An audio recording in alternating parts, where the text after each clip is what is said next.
اور اسی طریقے سے کوئی بھی اور ہو جائے، اکانومی کا بیڑا غرق ہو جائے تو وزیر خزانہ کہتا ہے کہ یہ پچھلی حکومت کی غلطی تھی، امن و امان کی صورتحال خراب ہو جائے، ہر جگہ پر دھماکے شروع ہو جائیں تو وزیر داخلہ کہتا ہے کہ جناب اس میں اس کی تو کوئی غلطی نہیں ہے، اس کی کوئی ذمہ داری نہیں ہے۔ یعنی غرض کچھ بھی ہو جائے اس ملک میں کسی کی کوئی ذمہ داری نہیں ہوتی اور سب کچھ اپنے طور پر ہو رہا ہوتا ہے یا دوسرے مخالفین کی وجہ سے ہو رہا ہوتا ہے۔ لہٰذا اگر کوئی یہ سوچ رہا ہے کہ وزیر خزانہ نے آ کے جو معیشت کا بھٹا بٹھایا، جس طرح سے بیڑا غرق کیا ہے اور جس طرح سے عوام کا کچومر نکالا ہے، اس کے بعد وہ ذمہ داری لیتے ہوئے اور وہ خود سے اس بات کا احساس کرتے ہوئے ریزائن کر رہے ہیں، تو ایسی کوئی خبر نہیں تھی مارکیٹ میں، وہ انشاءاللہ ریزائن نہیں کریں گے۔ یہ ساری حکومت جو ہے اسی وقت جائے گی، بلکہ کچھ لوگ بڑا جو ان کو مسیحا بنا کے پیش کرتے تھے اور یہاں تک کالم میں لکھ دیتے تھے، انصار عباسی صاحب کی میں بات کر رہی ہوں کہ جناب اسحاق ڈار صاحب کی یاد تو آتی ہوگی، ان سے تو معافی مانگ کے انہیں واپس لایا جائے کہ جناب وہ آ کے معیشت کو ٹھیک کر دیں۔ تو اب تو میں کہوں گی کہ واقعی معافی مانگ لیں اسحاق ڈار صاحب سے، وہ والی معافی ہوتی ہے نا کہ پلیز معاف کر دو ہمیں، جان چھوڑ دو، یہ وہ والی معافی ہے کہ پلیز ان سے اس طرح ہی معافی مانگ لیں کہ بھائی تمہاری مہربانی، ہمیں معاف کر دو، ہم سے کیا غلطی ہوئی ہے۔ تو یہ والی صورتحال ہے اس وقت کہ ان سے واقعی معافی مانگ لی جائے۔ لیکن بہرحال استعفیٰ اسحاق ڈار صاحب کا نہیں ہے، استعفیٰ جناب جس کی بات ہو رہی ہے وہ آفتاب سلطان صاحب کا استعفیٰ ہے، جو کہ چیئرمین نیب ہیں۔ آفتاب سلطان صاحب ایک بہتر شہرت رکھنے والے آفیسر تھے اور وہ آپ کو معلوم ہے کہ آئی بی کے بھی سربراہ رہے ہیں، جو کہ انٹیلیجنس ایجنسی ہے، انٹیلیجنس بیورو آئی بی، اس کے سربراہ بھی رہے ہیں۔ ان کا کام کرنے کا ایک اپنا انداز بھی ہے، ایک پروفیشنل انسان سمجھے جاتے ہیں۔ آفتاب سلطان صاحب جو ہیں وہ چیئرمین نیب جاوید اقبال صاحب کے بعد ان کی جو تعیناتی تھی وہ عمل میں آئی تھی اور ان کا بھی ٹینیور بالکل باقی ہے۔ لیکن آفتاب سلطان صاحب جو ہیں ان کے حوالے سے یہ خبریں گردش کر رہی تھیں کہ ان کو حکومت کی طرف سے کچھ پریشر کا سامنا ہے اور حکومت یہ چاہ رہی ہے کہ نیب کے کچھ کیسز بنائے جائیں پی ٹی آئی کے مختلف رہنماؤں کے اوپر اور ان میں انہیں الجھایا جائے، بالکل اسی طرح جیسے ان کا خیال ہے کہ پی ایم ایل این کے رہنماؤں کے اوپر یا دیگر جو مخالف جماعتیں تھیں پی ٹی آئی کی، ان کے اوپر جو تھے کیسز بنائے گئے تھے نیب کے۔ تو ان کا یہ ماننا ہے کہ جناب اسی طریقے سے اسی روش کے مطابق نیب کو دوبارہ سے آرم ٹوئسٹنگ کے لیے استعمال کیا جائے اور فالس کیسز بنائے جائیں اور لوگوں کو مقدمات اور اس میں الجھایا جائے۔ تو اس کے اوپر جو ہے ان کی طرف سے تھوڑی سی ریزسٹنس شو کی گئی ہے اور ان کا یہ کہنا ہے کہ جناب وہ اس کے لیے اس کے حق میں نہیں ہیں کہ کوئی بغیر کسی ایویڈنس کے، بغیر کسی صحیح وجہ کے، ٹھوس حقائق کے وہ فضول میں لوگوں کے اوپر کیسز نہیں بنانا چاہتے۔ تو کچھ لوگوں کا خیال ہے کہ اس معاملے کے اوپر ان کے کچھ حکومت سے اختلافات بھی چل رہے ہیں، تو ہو سکتا ہے آنے والے دنوں میں وہ تنگ آ کے اس کے اوپر ریزائن ہی کر دیں یا پھر حکومت خود ان سے ریزگنیشن کا بھی کہہ سکتی ہے۔ اگر وہ ان کی مرضی کے مطابق نہ چلے تو ہو سکتا ہے حکومت کہے کہ بھئی ٹھیک ہے، پھر اگر آپ نے ہمارے مطابق کام نہیں کرنا تو پھر آپ استعفیٰ دے کے الگ ہو جائیں۔ تو ایسی بھی کوئی صورتحال بن سکتی ہے، لیکن اگین یہ ابھی وہ خبریں ہیں کہ جن کی دونوں جانب سے تصدیق اس طرح سے نہیں ہوئی، لیکن بہرحال ایک بیچ میں کچھ نہ کچھ تناؤ کی جو کیفیت ہے وہ برقرار ہے اور وہ چل رہی ہے۔ اس میں ایک چیز میں اور بھی واضح کر دوں کہ ویسے تو نیب ترامیم کے بعد یوں بھی جو نیب چیئرمین ہیں ان کے اختیارات کافی محدود ہی ہو گئے ہیں اور جو خود نیب کے نوٹس وغیرہ کے معاملے تھے جس میں وہ لے سکتے تھے بہت سارے کیسز کو اپنے انڈر اور بنا سکتے تھے ریفرنس وغیرہ، تو وہ بہت ساری چیزیں جو ہیں وہ بالکل ہی جس کو کہتے ہیں نا وہ ایک ایسا انہوں نے ٹوتھ لیس قسم کا ادارہ بنا دیا ہے کہ جس کے اب ناخن بھی کاٹ دیے گئے ہیں، پر بھی کاٹ دیے گئے ہیں اور مطلب بالکل اس کو ٹوتھ لیس سا ایک انسٹیٹیوشن بنا دیا ہے۔ تو اس میں بھی پھر بھی اس کو کوشش کی جا رہی ہے کہ اس کے تھرو جتنی بھی آرم ٹوئسٹنگ ہو سکے وہ کریں، تو اب وہ نہیں اس طرح سے ہو پا رہی، تو آپ اسی لیے دیکھ رہے ہیں نا کسی رہنما کے اوپر کوئی منشی کہنے پہ کیس بن گیا ہے، کسی کے اوپر جو ہے وہ ٹویٹ کرنے پہ کیس بن رہا ہے، کسی کے اوپر پولیس پہ ڈکیتی کرنے کا کیس بن رہا ہے۔ تو اس قسم کے جو کیسز ہیں وہ اسی لیے سامنے آ رہے ہیں کیونکہ کوئی اس طرح کے جو کرپشن کے معاملات ہیں، اس طرح کی چیزیں جو ہیں اس کے اوپر کیسز ان سے بن نہیں پا رہے ہیں۔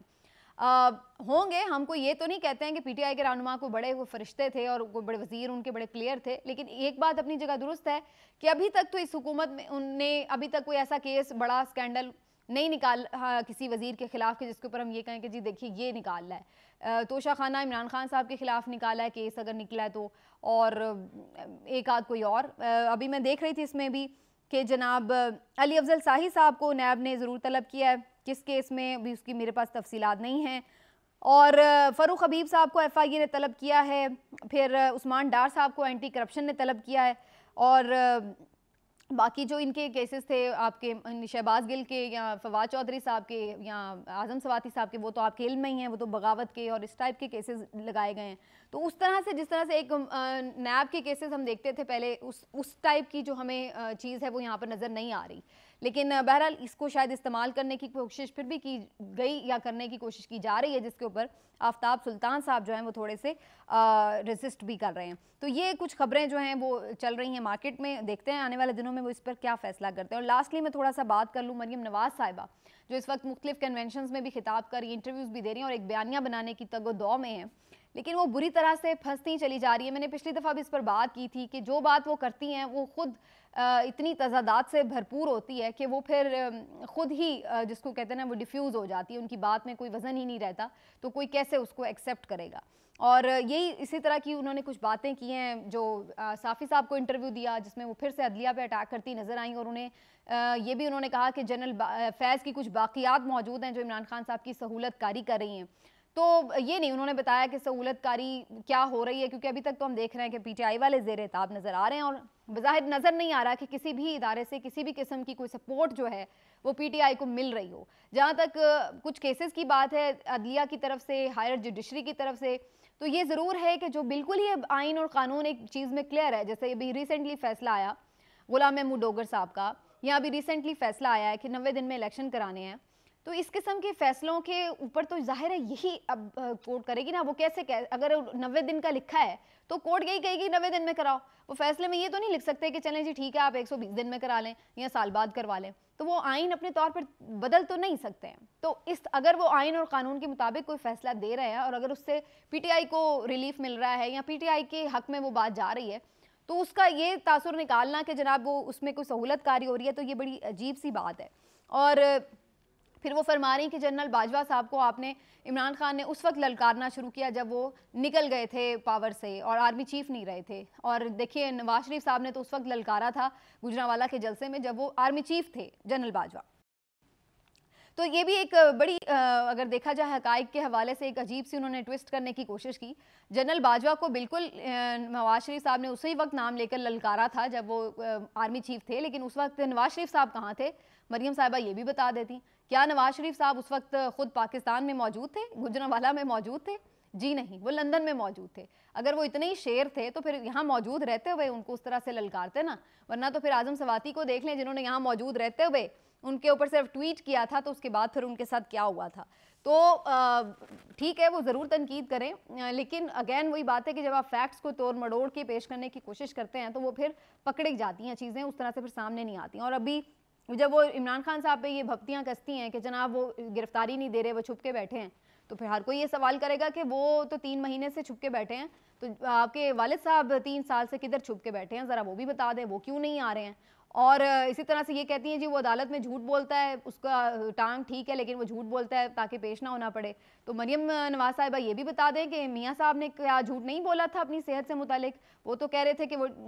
یعنی میڈیکل گراؤنڈز پر جا رہے ہیں اور 3 سال سے وہ وہاں بیٹھ کے ہر کام کر رہے ہیں سوائے خود ہسپتال جانے کے. ایک دن بھی وہ ہسپتال میں ایڈمٹ نہیں رہے، نہ کوئی علاج کرایا. تو کیا وہ جھوٹ تھا؟ اگر وہ سچ تھا تو وہ کیوں ہمیں علاج معالجہ کراتے نظر نہیں آئے؟ تو اگر آپ ایک بیانیہ بنا رہے ہیں، پھر ابھی وہ ریسنٹلی کنونشن میں کہہ رہی تھی کہ مہنگائی کا دوسرا نام عمران خان ہے. تو بھائی مان لیا عمران خان صاحب کے دور میں مہنگائی تھی،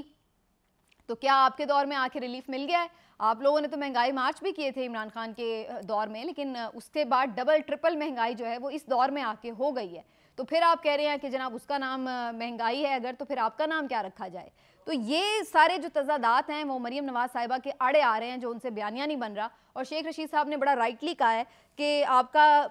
بندہ خود، آپ کا شوہر آپ کے بیانات پہ قائل نہیں ہے، تو پھر آپ دوسروں کو کیا قائل کریں گی؟ تو بہرحال یہیں پہ بات کو سمیٹتے ہیں. ملتے ہیں اگلے ویڈیو میں. اپنا خیال رکھیے. اللہ حافظ.